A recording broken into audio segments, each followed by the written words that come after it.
कि फिलॉसफी क्या है, जिसको हम भारत में दर्शन बोलते हैं, वो क्या है, और फिर मैं थोड़ी देर के बाद आपको इस कविता से लिंक करूंगा कि इस कविता से बात शुरू करने का क्या प्रयोजन था, ये क्या चल रहा है। किसी ने बुरा किया, अचानक उसके ऊपर एक पत्थर गिर गया, तो लोगों ने कहा अच्छा बुरे कर्म का बड़ा फल होता है। बहुत सारे ऐसा विश्लेषण कल्पनाएं करते करते लोगों ने सोच सोच के बहुत सारी चीजें गढ़ी सार के बारे में और तमाम चीजों के बारे में। कुछ ऐसा देख पाना जो सामान्य नजर से दिखाई नहीं पड़ता, और इसलिए आपने एक शब्द शायद कभी सुना होगा। एक तो आपने सुना है कि हमारे पास आंखें हैं, आंखों के लिए संस्कृत में एक शब्द चलता है चक्षु। सुना है आपने चक्षु शब्द?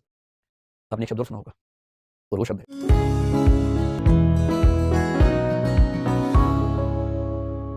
नमस्कार। इस नई सीरीज में आप सबका स्वागत है। बहुत दिनों से बात चल रही थी कि फिलॉसफी के बारे में कुछ बात हो। काफी सोचने के बाद कई बार तो लगा कि पता नहीं ठीक रहेगा या नहीं। ये भी होता है ना कि कोई विषय अगर बहुत मुश्किल हो, जटिल हो, तो समाज उसके लिए तैयार है भी या नहीं, ये भी एक दुविधा होती है।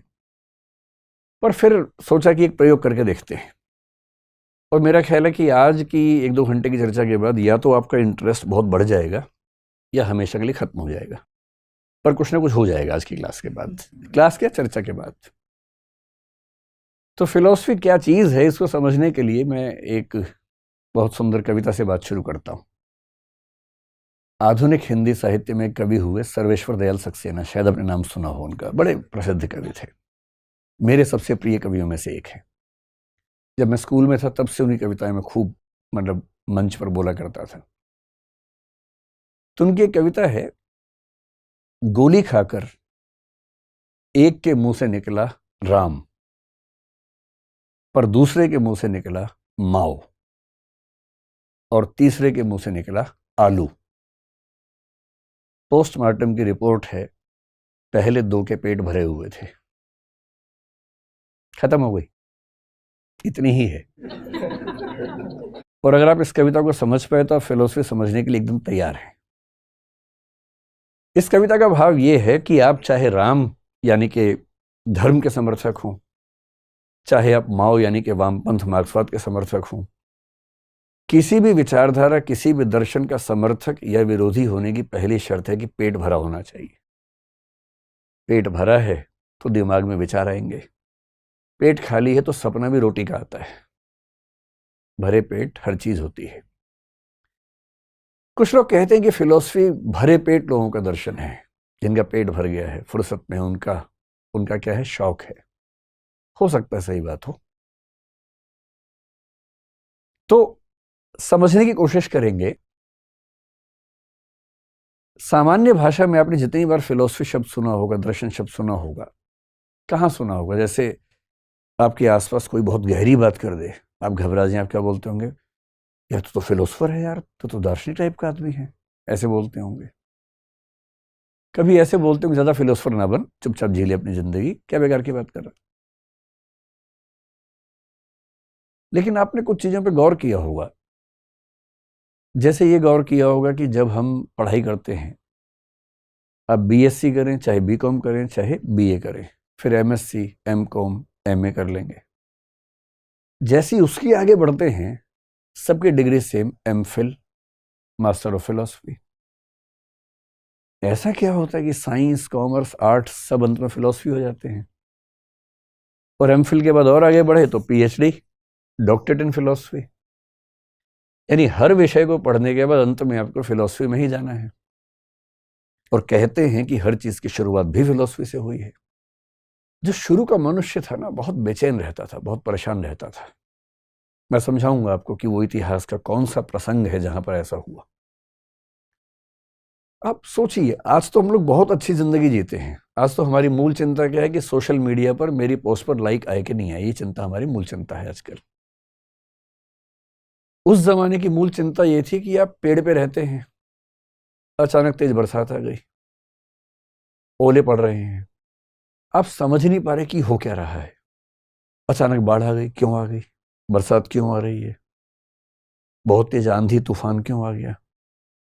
नींद क्यों आती है? उठते क्यों है? सूर्य कहाँ से आता है? चंद्रमा कहाँ से आता है? किसी को कुछ नहीं पता था। जिज्ञासा से भरे हुए लोग थे। सब लोग रोज सोते हैं, उठते हैं, एक दिन एक उठा ही नहीं। बदबू आने लगी थोड़ी देर के बाद, लोग उठा उठा के परेशान हैं। बाद में समझ में आया कि अच्छा भी शायद नहीं उठेगा, मर गया है। फिर एक दिन सपने में वो आदमी आ गया, अब वो परेशान कि तो मर गया था, फिर आ गया सपने के अंदर, ये क्या चल रहा है। किसी ने बुरा किया, अचानक उसके ऊपर एक पत्थर गिर गया, तो लोगों ने कहा अच्छा बुरे कर्म का बुरा फल होता है। बहुत सारे ऐसा विश्लेषण कल्पनाएं करते करते लोगों ने सोच सोच के बहुत सारी चीजें गढ़ी, जिनको हम सामान्य भाषा में फिलॉसफी या दर्शन कह देते हैं। लेकिन वहां तक पहुंचेंगे, थोड़ा सा समझते हैं। आज की चर्चा बहुत बेसिक चर्चा है, सिर्फ ये समझेंगे कि होता क्या है दर्शन, ताकि आप समझ सके कि इसमें आगे थोड़ा बहुत सीखने का मन आपका बचेगा या नहीं बचेगा। देखिए, दो शब्द हैं, एक शब्द है दर्शन, एक शब्द है फिलॉसफी। और हिंदी और अंग्रेजी में हमारे पास सबसे सामान्य शब्द यही हैं। तो कुछ लोग कह देते हैं कि दर्शन फिलॉसफी का या फिलॉसफी दर्शन का अनुवाद है। ऐसा है नहीं, दोनों अलग अलग शब्द हैं। ट्रांसलेशंस एग्जैक्टली नहीं होते हैं। दर्शन पढ़ेंगे, लैंग्वेज फिलॉसफी पढ़ेंगे, तो उसमें एक बड़ा महत्वपूर्ण सार ये भी है कि दुनिया के कोई भी दो शब्द पूरी तरह से पर्यायवाची नहीं होते हैं, सिनोमिनस नहीं होते हैं, उनमें थोड़ा बहुत गैप रह जाता है। दर्शन शब्द भारतीय परंपरा ने गढ़ा, और दर्शन शब्द का जो मूल शब्द है वो दृश्य धातु से बना है। और दृश्य धातु का मतलब है कि देखने की क्रिया, देखना। अब देखते तो हम ही, आप मुझे देख ही रहे हैं इस समय, लेकिन मैं ये नहीं कहूंगा कि आप दार्शनिक हैं, है ना। देखना भी तो कई स्तरों पे होता है ना। जैसे इमोशनल इंटेलिजेंस की दुनिया में हम कहते हैं अक्सर कि आप किसी को देखें और एक सपाट तरीके से देखें, और दूसरा देख के भांप सकें कि उसके मन में क्या चल रहा है। देखा तो दोनों ने, पर एक केवल देख पाया, दूसरा महसूस कर पाया। कोई हंस रहा हो तो उस पर एक शायर हुए दुष्यंत कुमार, आपने सुना होगा, बड़े प्रसिद्ध शायर हैं, हिंदी के सबसे प्रसिद्ध शायर हैं। एक शेर लिख के गए, सिर्फ शायर देखता है कह कहों की असलियत। कह कहा समझते हैं, ठहाका। सिर्फ शायर देखता है कह कहों की असलियत, हर किसी के पास तो वैसी नजर होती नहीं। अगर चार लोग ठहाके लगा रहे हो ना, तो केवल शायर ही देख पाता है कि कितने असली हैं और कितने लोग अपना गम छिपा रहे हैं। तुम इतना जो मुस्कुरा रहे हो, क्या गम है जिसको छिपा रहे हो। एक तो ये दर्शन है कि आप वो देख पाए जो बाकी लोग नहीं देख पाए। पर ये जो दर्शन है ना, इमोशंस को देख पाना, ये इमोशनल इंटेलिजेंस कहलाता है। हम उसकी बात आज नहीं कर रहे हैं। हम बात कर रहे हैं कि संसार के बारे में और तमाम चीजों के बारे में। कुछ ऐसा देख पाना जो सामान्य नजर से दिखाई नहीं पड़ता। और इसलिए आपने एक शब्द शायद कभी सुना होगा। एक तो आपने सुना है कि हमारे पास आंखें हैं, आंखों के लिए संस्कृत में एक शब्द चलता है चक्षु। सुना है आपने चक्षु शब्द?